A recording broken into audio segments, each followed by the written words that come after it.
Hi, my name's Jerry Coulter. I am the patron of an organisation called Dorset Victim Support, and we are an organisation that supports victims of the Dorset authorities, in particular the Dorset Police. I am a victim of a gross miscarriage of justice that saw me go to prison, Wandsworth Prison, for 6 months, serving 90 days for a crime I had not committed that in fact the bad character witness in the trial against me was guilty of. However, a criminal defence advocate called Linton Orrit of Freeman Solicitors, who has now recently been made a partner of the London firm, did not call my 3 witnesses, one of whom was my partner. He did not provide and show any of my defence evidence which would have acquitted me. He allowed Ronnie Hobby to perjure himself, and also the prosecuting policeman, Christopher P. Wern, to mislead the magistrates and the court. My youngest brother, the Crown Prosecution Service bad character witness, took the witness stand and maintained his knowingly perjured police witness statement and told the magistrates that he was not a computer hacker and would not know where to start, adding that if he was, he would be a very rich man. The fact is, he is a wealthy man. Linton Orrit had the evidence that this man was perjuring himself on the witness stand. However, Linton Orrit entirely failed to show this evidence to the magistrates. When Officer Christopher P. Wern of the Metropolitan Police took the stand, he told the magistrates that I had sent him hundreds of the strangest emails he had ever received during his investigation. He did not produce any of them, as he knows full well they all contained evidence to prove that I was in fact innocent and the victim of my accuser, as they contained all of my evidence for my defence. He only produced the following item handed to him by Jonathan Shepherd, the Crown Prosecutor. Wern made this appear as some kind of threat I had emailed to him, as he did not explain the true context of this image. Wern knew full well that this image had been published on a website his own bad character witness, my youngest brother, had published as a threat to myself and my partner on a website he set up impersonating me. Of this there can be no doubt. He was found guilty of this at my 4-day trial of him. Wern failed to produce the actual email I had sent to him that contained this image, along with proof beyond any reasonable doubt, and indeed to the criminal standard as the court so like, that this image originated from his own bad character witness. The proof, the actual email that I myself had sent to Wern, follows. This particular email is in 2 parts, as it contains several pieces of defence evidence against Wern's own bad character witness. The explanation has been redacted because certain names are mentioned that we do not wish to reveal at this moment.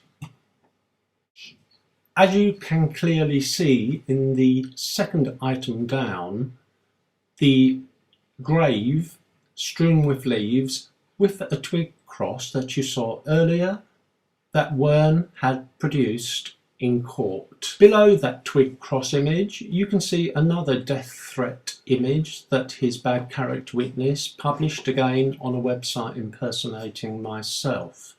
The full image follows.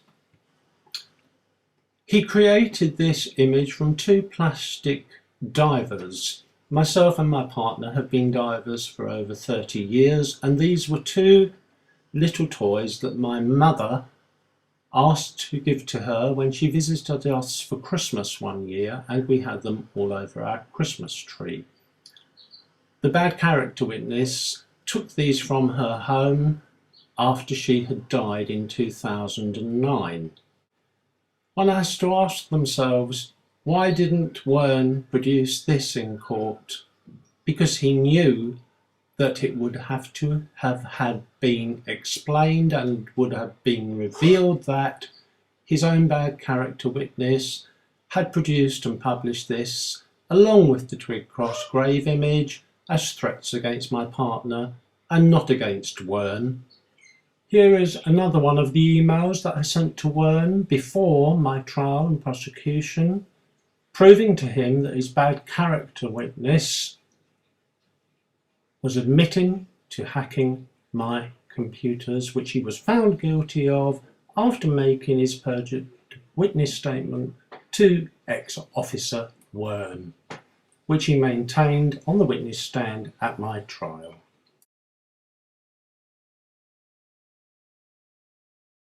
I had proved beyond reasonable doubt from WHOIS database records that these websites were indeed registered to Wern's bad character witness.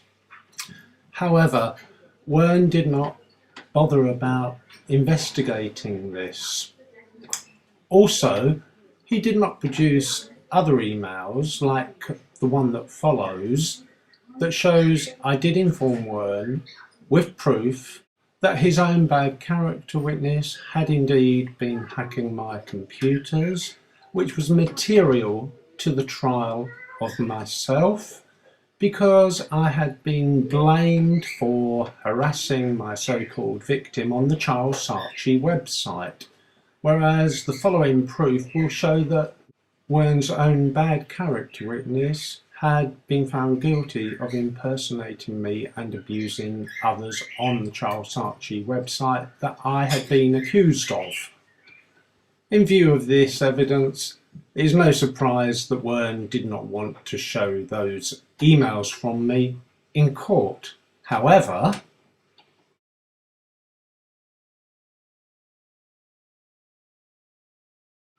here are the sections of the official court transcript of the summing up of the 4-day trial of Wern's bad character witness.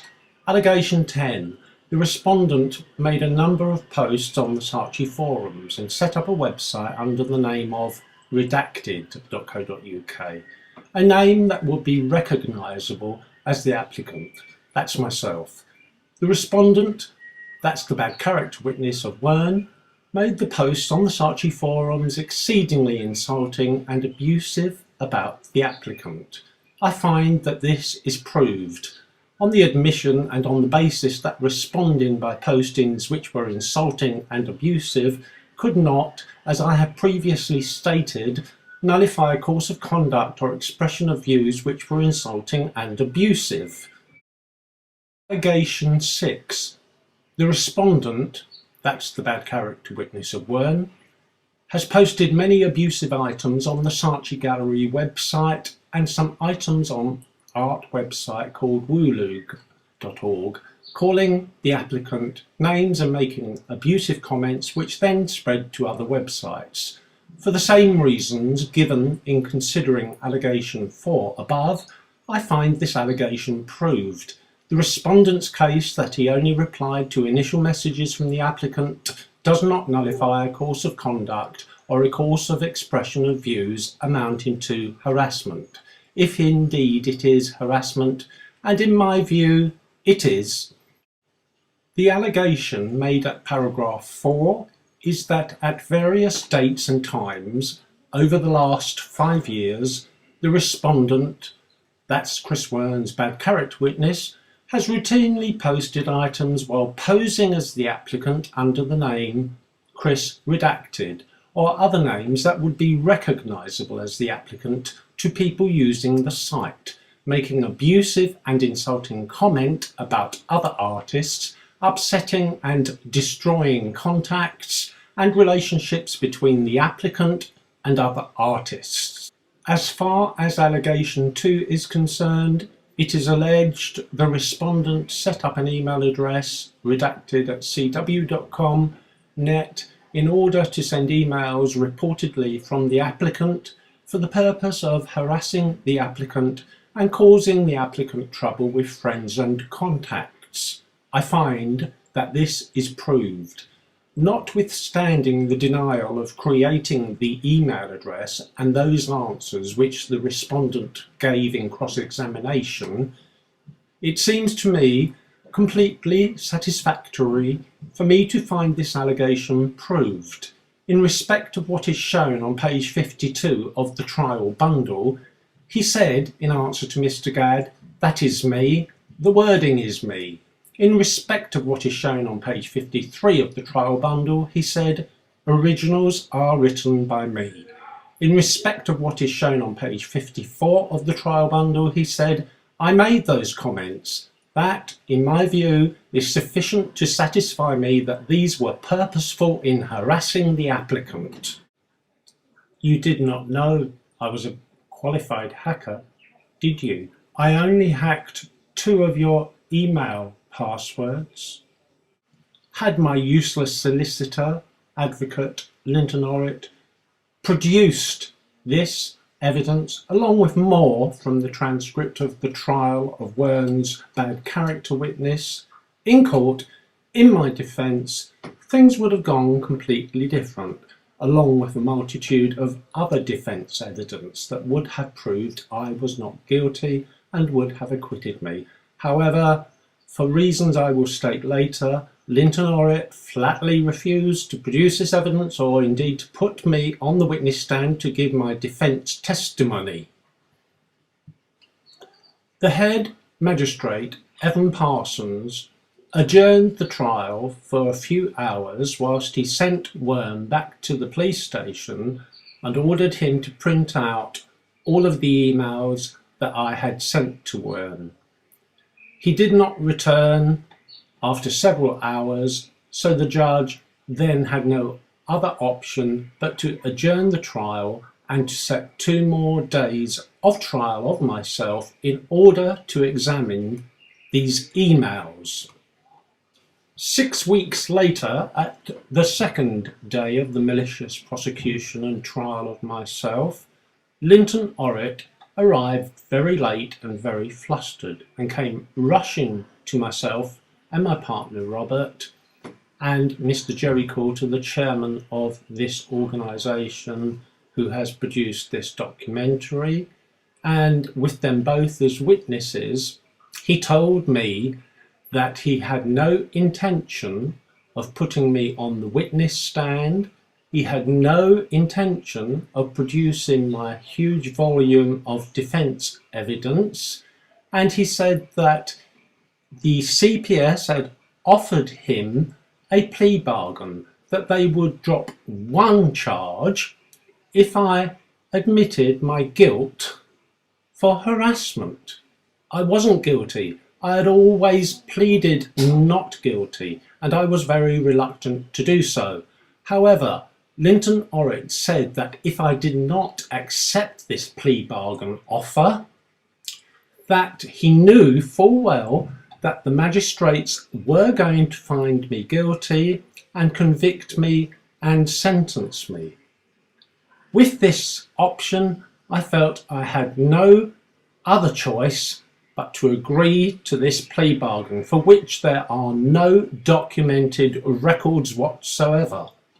Furthermore, in front of my partner and Mr. Jerry Coulter, Linton Orrit said that if I did not accept this plea bargain, that he would walk. Several months after leaving Wandsworth Prison, in retrospect and in hindsight, it became crystal clear why John Shepherd, the Crown Prosecutor, offered the plea bargain deal. It was because in the 6 weeks between the first day of trial and that second day of trial, he'd had the opportunity of seeing 147 emails of defence evidence that I had sent to Christopher Wern, the prosecuting policeman, during his investigation, and realised that it contained nothing but evidence that would acquit me, and he did not want the magistrates to see this. Linton Orrett also told me in front of my witnesses that all I was likely to receive was a restraining order. I accepted and went in and pleaded guilty. Approximately 4 weeks later, I turned up at court for the sentencing. I told Linton Orrett there and then that I was vacating the guilty plea that I had forced to change from my original not guilty plea. He got very angry and told me that he was going to walk out on me. He walked into the courtroom and told the judge, and then walked off and left me to deal with the magistrates myself. The magistrate would not listen to my mitigation or look at any of my evidence in my defence, and sentenced me to 6 months in Wandsworth Prison, of which I served a full 90 days in a living hell, a living sewer. I was immediately taken to Wandsworth Prison. I was put in a cell with a young Eastern European male who stripped off in front of me and laid down on his bunk with an erection and invited me to have sex with him, which of course I refused. This was the first time in 30 years or more that I had been apart from my partner. A few hours later, a prison officer came to my cell and asked me to accompany him to his office to discuss what he had read in his notes about me. He did not inform me what he had read, but he told me, in view of what he had read, that I would have been eaten alive if I remained on the block that I was on. He then took me to a wing called Onslow, which I later discovered was a wing specifically for rapists and paedophiles. I shared a cell with a rather strange man with obsessive compulsive disorder, always cleaning the cell night and day. Eventually, after a few weeks, he wanted to have sex with me and lay down on his bed with an enormous erection. I told him I wasn't interested. He told me he would rape me. I said if he did, I would bite it off. He then threatened to kill me. I offered him a pillow and asked him to put me out of my misery and suffocate me. A few hours later, I asked a prison warden if I could move to another cell. She was very kind and found me a safe cell.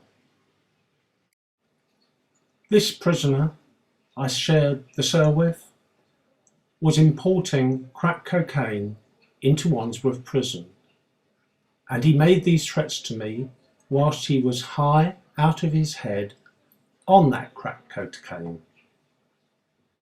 I hold this man, Linton Orrett, entirely responsible for my being pronounced guilty and suffering in Wandsworth Prison.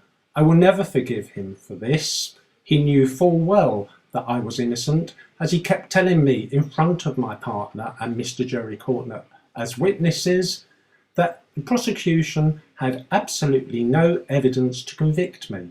And indeed, they did not. They did not have one shred of evidence against me that they had proved beyond any kind of reasonable doubt and to the criminal standard.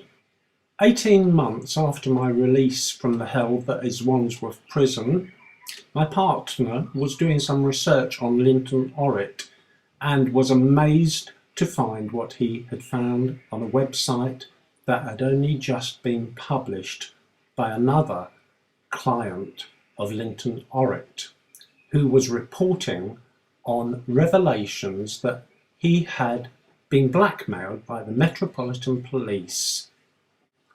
This is an email on the website that my partner found. Dear Commissioner Stevenson, Attached is the email addresses of the two in my legal team at Imran Khan's, one called Linton Orrit, a solicitor from Imran Khan's, and the other Naeem Mian, who was the barrister from Took's court. Their emails are attached hereby. Both of these were responsible for not putting forward my defence for what was happening. The full details are listed below. At the time, Linton Orrit complained after the two court trials that he had been blackmailed and bullied by Metropolitan Police staff to ensure that I failed, and was told to ensure I was found guilty. The discovery of this information, along with more, totally shocked us, and we realised the situation was a mirror image of what Linton Orrit had done to myself. My partner also found this disturbing piece of information on the same website of the other victim of Linton Orrit. Later, Linton Orrit admitted to me that the Metropolitan Police had been blackmailing him.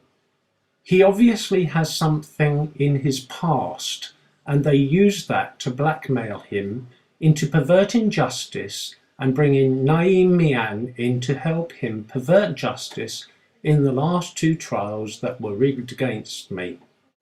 This is a personal blog by Linton Orrit. It is very interesting. I have stayed in hotel rooms just for the comfort of their anonymity. I have tried chemicals that, for the shortest time periods, take away the thoughts that invade my mind.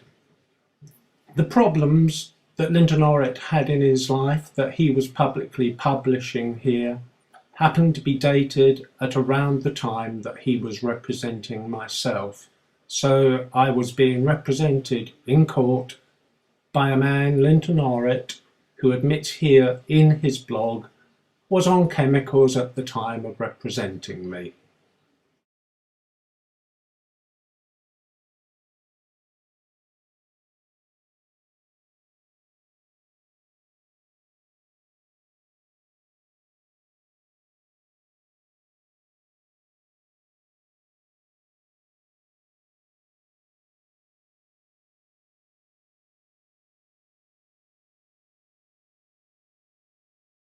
Be sure to check back for part 2 of this documentary, in which there will be even more amazing revelations of what went on at the trial,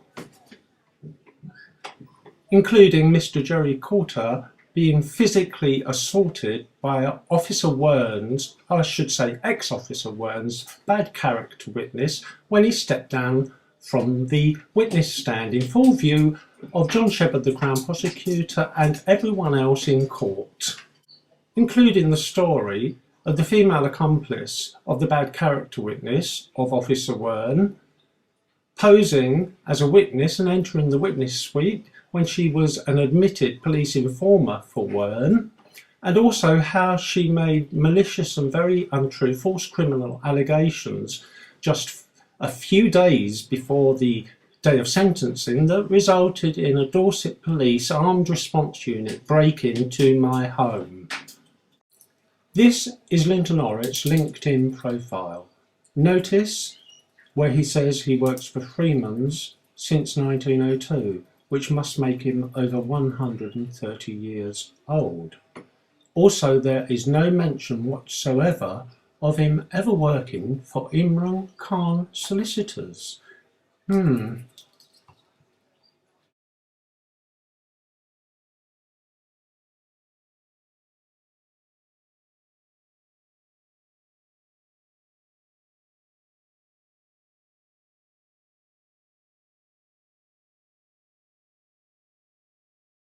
By far the worst aspect of this gross miscarriage of justice was that this man had only 6 weeks earlier, in the civil family courts in a 4-day trial, had been found guilty of 8 criminal allegations I had brought against him, including impersonating me on the website that I had been accused of harassing the man they said was my victim.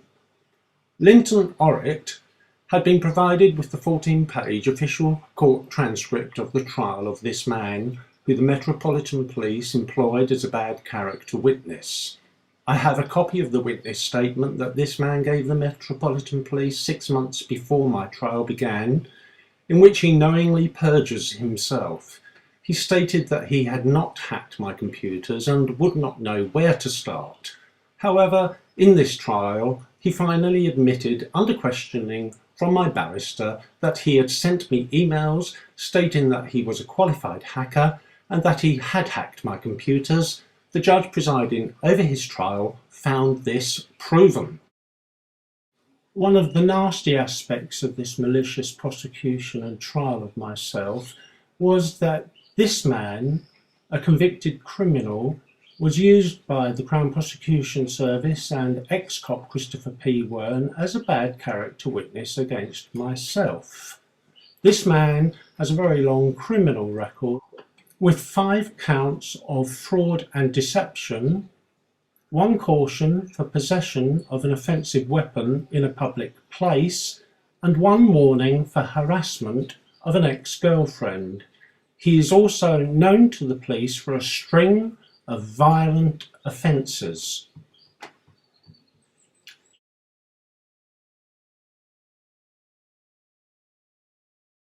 My own youngest bisexual brother, who had only 3 months earlier been found guilty in a 4-day civil trial in the family courts of cyber-stalking and harassing me. The day after the first day of the malicious prosecution and trial of myself, the Metropolitan Police bad character witness published this on Facebook admitting assaulting Joey Coulter in court. In court on Thursday, I poked Joey Coulter in the back twice with my right index finger. He said that I thumped him twice. Well, Joey, old boy, if you thought my poke was a thump, then you wouldn't like to feel my left hook. This was a criminal act, invading Mr. Coulter's personal space and physically assaulting him, but the officers and guards in the courtroom did nothing about. 12 days later, the Metropolitan Police bad character witness published this on Facebook. Regarding Joey Coulter, who runs a very stroppy police hate website. Yes, I did phone him to ask him why he imposted a court official to try and serve me with official court papers. I was replied to with a torrent of abuse and the offer to meet him in a cage or a boxing ring to sort it out. I actually have it recorded for police matters.